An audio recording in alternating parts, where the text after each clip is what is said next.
तुमचा जीवनसाथी कोण आहे? आई, बाबा, नवरा, बायको, मुलगा, मुलगी की मित्र?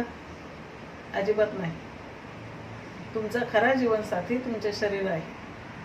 एकदा का तुमच्या शरीराचे प्रतिसाद देणे थांबले की तुमच्यासोबत कोणीही नसते.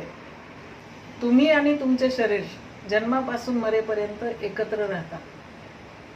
तुम्ही तुमच्या शरीरासाठी काय करता ते तुमची जबाबदारी आहे आणि ती तुमच्याकडे परत येईल. तुम्ही तुमच्या शरीराची जितकी काळजी घ्याल तितके तुमचे शरीरही तुमची काळजी घेईल.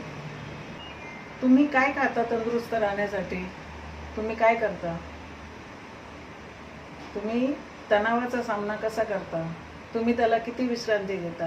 त्यावर तुमचे शरीर कसे प्रतिसाद देईल ते ठरवेल. लक्षात ठेवा, तुमचे शरीर हा तुमचा एकमेव कायमचा पत्ता आहे जिथे तुम्ही राहता. तुमचे शरीर ही तुमची मालमत्ता आहे, दायित्व आहे, जी इतर कोणीही शेअर करू शकत नाही. तुमचे शरीर ही तुमची जबाबदारी आहे, कारण तुम्हीच खऱ्या आयुष्यातील जोडीदार आहात. तंदुरुस्त राहा, स्वतःची काळजी घ्या. पैसा येतो आणि जातो. नातेवाईक आणि मित्र हे कायमस्वरूपी नसतात. लक्षात ठेवा, तुमच्याशिवाय तुमच्या शरीराला कोणीही मदत करू शकत नाही.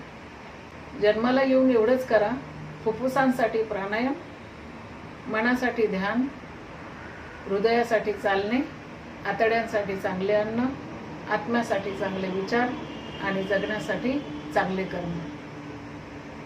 स्वस्थ राहा, मस्त राहा, प्रत्येक क्षण आनंदात घालवा. धन्यवाद.